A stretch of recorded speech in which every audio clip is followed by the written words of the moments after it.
ನನ್ನ ಹೆಸರು ಅನನ್ಯ. ಹುಡುಗಿಯರಿಗೆ ಅವರ ಜೀವನದಲ್ಲಿ ನಡೆದಿರೋ ವೈಯಕ್ತಿಕ ವಿಷಯಗಳನ್ನ ಹೇಳಿಕೊಳ್ಳೋಕೆ ತುಂಬಾನೇ ಕಷ್ಟ. ನಂಗೆ ಆಗ್ತಿರೋ ನಾಚಿಕೆ ಎಲ್ಲ ಬದಿಗಿಟ್ಟು ನನ್ನ ಮೊದಲ ಅನುಭವವನ್ನು ನಿಮ್ಮ ಜೊತೆ ಹಂಚಿಕೊಳ್ಳುತ್ತಿದ್ದೇನೆ.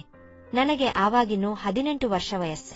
ಪಿಯುಸಿ ಮುಗಿಸಿ ರಜಾ ಇದ್ದಿದ್ರಿಂದ ನಾನು ನನ್ನ ಅತ್ತೆ ಮನೆಗೆ ಬಂದಿದ್ದೆ.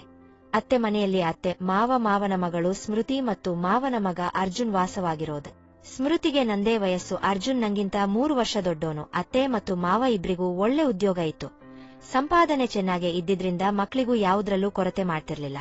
ಅತ್ತೆ ಮನೆ ಸಿಟಿಯಲ್ಲಿರೋದ್ರಿಂದ ರಜಾದಿನಗಳಲ್ಲಿ ನಾನು ಅಲ್ಲಿಗೆ ಹೋಗಿ ಸ್ಮೃತಿ ಜೊತೆ ಈರೆಲ್ಲ ಸುತ್ತಾಡ್ಕೊಂಡು ಮಜಾ ಮಾಡ್ತಿದ್ವು. ಮನೆಯಲ್ಲಿ ಎಲ್ಲರೂ ನನ್ನನ್ನ ತುಂಬಾನೇ ಚೆನ್ನಾಗಿ ಟ್ರೀಟ್ ಮಾಡ್ತಿದ್ರು. ರಜಾ ಬಂದ್ರೆ ಸಾಕು ಅತ್ತೆ ಮಾವನೇ ನನ್ನ ಮನೆಗೆ ಬರುವಂತೆ ಒತ್ತಾಯ ಮಾಡ್ತಿದ್ರು. ಅಲ್ಲಿದ್ದ ಒಂದೇ ಒಂದು ಪ್ರಾಬ್ಲಮ್ ಅಂದ್ರೆ ಸ್ಮೃತಿಯ ನಿದ್ದೆ. ಅವಳು ಒಂದ್ಸರಿ ನಿದ್ದೆ ಹೋದ್ರೆ ಅವಳ ಪಕ್ಕದಲ್ಲಿ ಬ್ಲಾಸ್ಟ್ ಆದ್ರೂ ಎಚ್ಚರ ಆಗಲ್ಲ. ಅವಳಿಗೆ ಅಂತ ಪುಣ್ಯಾತಿಗಿತ್ತಿ ಅವಳು ಎಂದಿನಂತೆ ಅವತ್ತು ಕೂಡ ಅತ್ತೆ ಮಾವ ಕೆಲ್ಸಕ್ಕೆ ಹೋಗಿದ್ರು. ನಾನು ಮತ್ತು ಸ್ಮೃತಿ ಸಿಟಿ ಕಡೆ ಹೋಗಿ ಒಂದಷ್ಟು ಶಾಪಿಂಗ್ ಎಲ್ಲ ಮುಗಿಸ್ಕೊಂಡು ಬರುವಷ್ಟರಲ್ಲಿ ಮಧ್ಯಾಹ್ನ 3 ಗಂಟೆ ಆಗಿತ್ತು. ಮನೆಗೆ ಬಂದಾಗ ಅರ್ಜುನ್ ಅಲ್ಲೇ ಇದ್ದ. ಏನೇನ್ ಶಾಪಿಂಗ್ ಮಾಡಿದ್ವು, ಎಲ್ಲಿ ಅಂತೆಲ್ಲ ಅವನಿಗೆ ವರದಿ ಒಪ್ಸಿ ನಾವಿಬ್ರು ಹೋಗಿ ಡ್ರೆಸ್ ಚೇಂಜ್ ಮಾಡ್ಕೊಂಡು ಬೆಡ್ ಮೇಲೆ ಬಿದ್ಕೊಂಡ್ವು. ಸುಸ್ತಾಗಿದ್ರಿಂದ ಇಬ್ರಿಗೂ ತುಂಬಾ ಬೇಗನೆ ನಿದ್ದೆ ಆವರಿಸ್ಕೊಂಡಿತ್ತು. ನಂಗೆ ಸ್ವಲ್ಪ ಹೊತ್ತಲ್ಲೇ ಎಚ್ಚರ ಆಯಿತು. ಸಮಯ 4ರ ಆಸುಪಾಸು. ಎದ್ದು ಮನೆ ಹೊರಗಡೆ ಬಂದು ಆ ಕಡೆ ಈ ಕಡೆ ನಡೀತಾ ಇದ್ದೆ.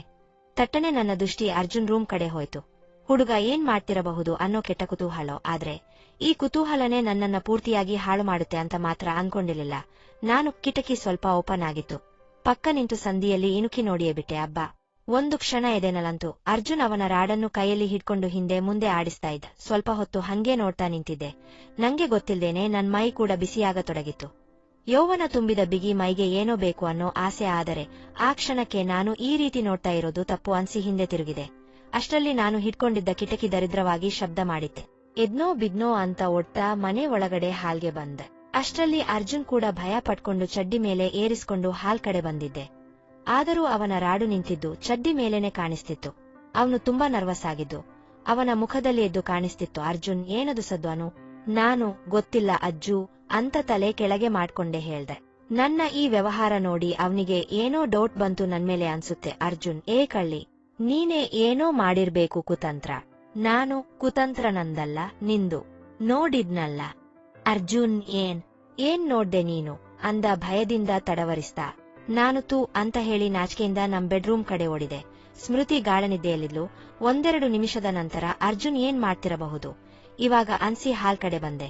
ಅವನು ಅಲ್ಲಿಂದ ಅವನ ರೂಮ್ಗೆ ಹೋಗಿದ್ದ. ಮೆತ್ತಗೆ ಆ ಕಡೆ ಹೋದೆ. ಬಾಗಿಲು ತೆರೆದಿತ್ತು. ಮೆಲ್ಲಗೆ ಇಣುಕಿ ನೋಡ್ದೆ. ತೂ, ನಾನ್ಯಾಕೆ ಹಿಂಗೆಲ್ಲ ಇಷ್ಟೊಂದು ಆಸಕ್ತಿ ತೋರಿಸ್ತಿದ್ದೀನಿ ಅನ್ಸಿದ್ರು ಕೂಡ ದೇಹಕ್ಕೆ ಏನೋ ಆಸೆ ಶುರುವಾಗಿತ್ತು.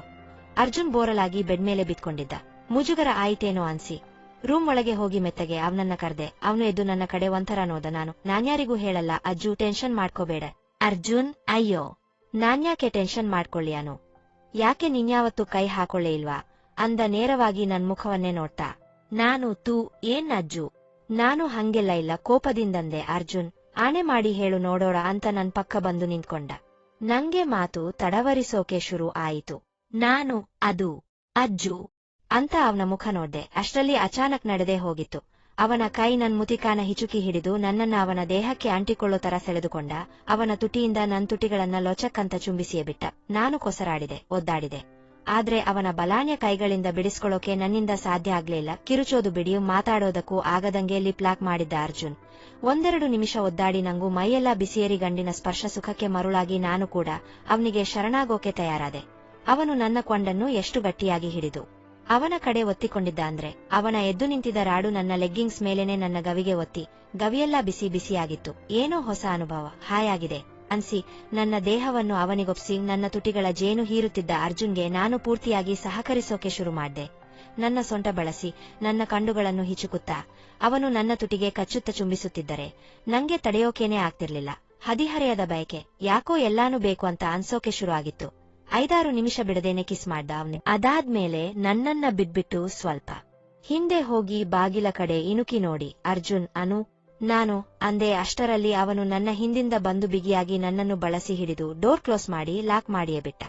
ಗೆಳೆಯರೇ, ಈ ಕಥೆಯ ಪಾರ್ಟ್ 2 ಬೇಕಾದರೆ ನಮ್ಮ ಚಾನೆಲ್ನ ಲೈಕ್ ಮತ್ತು ಸಬ್ಸ್ಕ್ರೈಬ್ ಮಾಡಿ. ಪಾರ್ಟ್ 2 ಅಂತ ಕಾಮೆಂಟ್ ಮಾಡಿ.